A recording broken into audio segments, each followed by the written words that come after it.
ఈ భర్తలను చంపే ఫ్యాంటసీ ఏంటి భయ్యా? అది తెలిసిన వెంటనే ఫస్ట్ నీకే చెప్తాను. మీకు నచ్చితే పెళ్లి చేసుకోండి, లేదంటే నాకు నచ్చలేదు అని చెప్పండి. లేక మీకు ఇంతకుముందే బాయ్ ఫ్రెండ్ ఉంటే నాకు బాయ్ ఫ్రెండ్ ఉన్నాడని ధైర్యంగా మీ ఇంట్లో చెప్పండి. అంతేగాని మీ ఇంట్లో వాళ్ళ కోసమో బంధువుల కోసమో పరువు కోసమో మీరు భర్తను పెళ్లి చేసుకొని తర్వాత మీ ప్రియుడితో భర్తను చంపేసి మీరు వెళ్ళిపోవడం అనేది కరెక్ట్ కాదు. ఎందుకంటే మీకు నచ్చితే చేసుకోండి, లేదంటే అతను వేరే వాళ్ళని చూసుకుంటాడు. ఇలాంటి న్యూస్ తరచూ చూస్తున్నాం. ఒకరేమో డ్రమ్ములో పాతి పెట్టారు, ఇంకోరు ఫ్రిడ్జ్లో పెట్టారు, ఇంకోరు హనుమూన్కి తీసుకెళ్ళి చంపేశారు, మరొక నదిలో తోసేశారని. ఇలా ఎందుకు భర్తలను ఎందుకు అలా అమాయకుల్ని చేసి చంపేస్తున్నారు? మీకు కావాల్సి ఉంటే ముందే పెళ్ళికి ముందే మీ ప్రియుడితోనే ఉండండి. మీకు నచ్చితేనే పెళ్ళికి ఓకే చేయండి, లేదంటే చేయకండి. మీ పేరెంట్స్తో ధైర్యంగా నేను ఒక అతన్ని ప్రేమించానని చెప్పండి.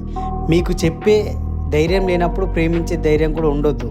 కానీ మీరు ప్రేమించారు, అలాంటప్పుడు మీరు చెప్పే ధైర్యం కూడా తీసుకోవాలి.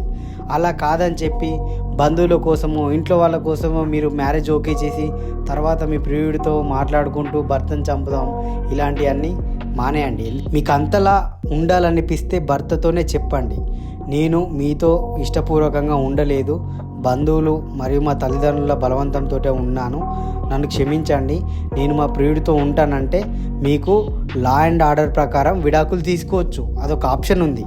అంతేగాని చంపడమే ఆప్షన్ కాదు. మీరు చంపేసిన తర్వాత ఎంక్వైరీ వల్ల మీరు ఎలాగైనా దొరుకుతారు, పోలీసులు జైల్లో వేసి తర్వాత మీ లైఫ్, చనిపోయిన వాళ్ళ లైఫ్, వాళ్ళ కుటుంబం, మీ కుటుంబం, రెండు కుటుంబాలు అనవసరంగా బాధపడతాయి. అందుకే మీకు నచ్చకపోతే ఫస్టే పెళ్లి చేసుకోకండి. బై ఛాన్స్ మీరు చేసుకున్న భర్తతో మీ కంక్లూజన్ మంచిగా చెప్పండి.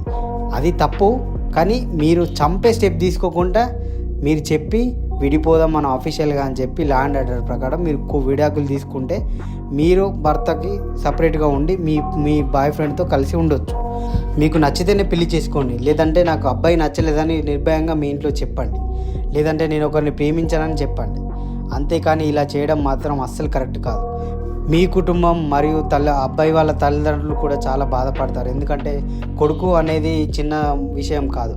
తను పెంచి పెద్ద చేసి ఉద్యోగం ఎంత కష్టపడి ఒక మనిషి పెళ్లి స్టేజ్ వరకు వస్తాడు. అలాంటి మనిషిని మీరు ప్రియుడితో కలిసి చంపడం ఎంతవరకు కరెక్ట్? అది ఒక్కసారి ఆలోచించండి. భర్తను చంపడం అనేది అసలు కరెక్ట్ కాదు. మీకు నచ్చితే చెప్పండి, లా అండ్ ఆర్డర్ ప్రకారం విడాకులు తీసుకొని మీరు సపరేట్గా ఉండండి.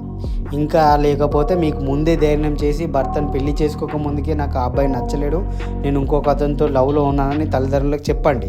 లేదంటే మీకు చెప్పే ధైర్యం లేనప్పుడు లవ్ చేసే ధైర్యం కూడా లేదు.